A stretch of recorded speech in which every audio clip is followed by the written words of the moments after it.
മണിപ്പൂരിൽ വീണ്ടും റീപോളിംഗ് നടക്കാൻ പോകുന്നു എന്ന രീതിയിൽ വാർത്ത വരുന്നുണ്ട്. സംഘർഷവും ബൂത്ത് പിടുത്തവും ഒക്കെ ആയിട്ട് ഔട്ടർ മണിപ്പൂർ ലോക്സഭാ മണ്ഡലത്തിലെ 6 ബൂത്തുകളിലാണ് വീണ്ടും വോട്ടെടുപ്പ് നടക്കാൻ പോകുന്നത്. കൂടുതൽ അപ്ഡേറ്റ്സുമായി ആർ രാധാകൃഷ്ണൻ വീണ്ടും ഡൽഹിയിൽ നിന്ന് തത്സമയം ഈ മോർണിംഗ് ഷോയിലേക്ക് ചേരുകയാണ്. Radhakrishnan, welcome back to morning show. എന്താണ് ഔട്ടർ മണിപ്പൂരിൽ സംഭവിച്ചത്? മണിപ്പൂരിലെ ഇന്നത്തെ കലാപം വെച്ച് നോക്കുമ്പോൾ ഇതൊന്നും അപൂർവമായ സംഭവമല്ല. എങ്കിൽ പോലും എന്താണ് ഉണ്ടായത്? അപ്ഡേറ്റ്സ് പറയും. അത് തന്നെയാണ് എസ് കെ അതിൻ്റെ ഒരു വസ്തുത.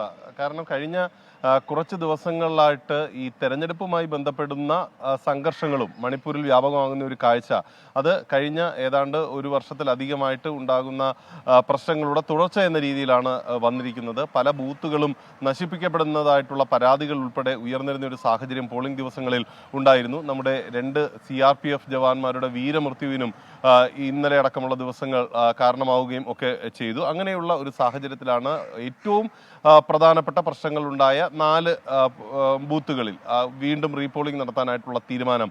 ഔട്ടർ മണിപ്പൂർ ലോക്സഭാ മണ്ഡലത്തിന്റെ ഭാഗമായിട്ടുള്ള ഈ ബൂത്തുകളിൽ റീപോളിംഗ് നടത്താനായിട്ടുള്ള തീരുമാനം തെരഞ്ഞെടുപ്പ് കമ്മീഷൻ കൈക്കൊണ്ടിരിക്കുന്നത്. ചൊവ്വാഴ്ചയാണ് ഈ റീപോളിംഗ് നടക്കുക.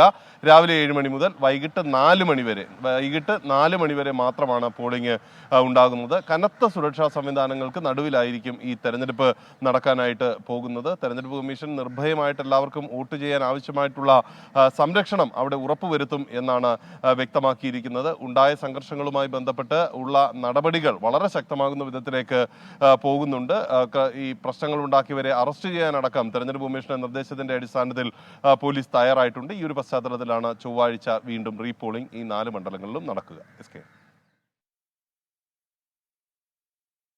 ലോകത്തെവിടെയായാലും ഏത് സമയത്തും 24 വാർത്തകളും ഓഗ്മെന്റഡ് റിയാലിറ്റി പാക്കേജുകളും എക്സ്പ്ലെയിനറുകളും വിശദമായി കാണാൻ ഞങ്ങളുടെ യൂട്യൂബ് ചാനൽ നിങ്ങൾക്ക് സബ്സ്ക്രൈബ് ചെയ്യാം.